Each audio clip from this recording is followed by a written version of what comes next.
This is Andrew with Roofing Done Right. Here down in Atlanta doing an inspection for Mr. Matt Critten and his real estate agent here off West Paces Ferry. Upon boarding the roof, we see a lot of granular disruption. As you can see here, you know, a shingle should be healthy, should not have this kind of disruption. As we see here, we've got multiple areas where it's rubbed raw. Some of the other things that I'm seeing is we've started to get what we call splitting here along the ridge caps. You can see how worn out that is. We're starting to shine the fiberglass through on this dormer over here. You can see where the split has started. It's trying to make its way down. And that's just a common part of maintenance in regards to dealing with a roof. Especially if the wrong shingle was used. I don't know that these are actual ProEdge shingles that are made to bend. Therefore, if they're field shingles cut to shape, they wear out far faster.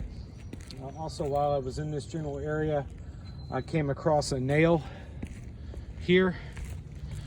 It's just backed its way out of the shingle and is poking its head up. It's been up for a while, as we see how rusty it is. The roof has definitely had hail come through and hit it at some point. We've got some small hits down on the turtle vents. As you see this piece of metal on the HVAC stack, it's extremely dented, pockmarked. And also would have a question about the chimney cap here. I'm sure with what has hit that, it undoubtedly hit this 15 feet away and caused some issues. Another major thing that I want to point out is that we have no crickets on the back of our chimneys. Crickets are a code item. These are the small slope and ridge line that you build behind a chimney so that the water doesn't just run directly into it and sit there. It funnels around it, which prevents leaks in the long run. Aside from that, we've definitely got some competing ventilation systems. You can see we have ridge vents all along the ridge, which should be absolutely sufficient to ventilate this home.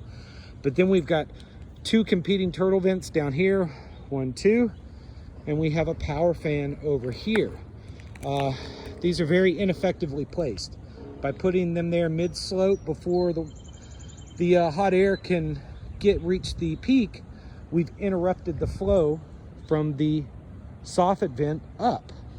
There should always only be one ventilation system on a roof. Otherwise, you've negated the what it can and cannot do in terms of performance.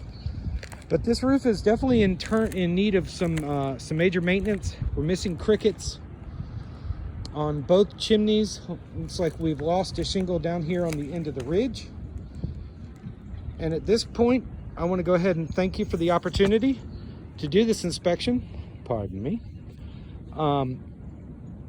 Again, my name has been Andrew with Roofing Done Right.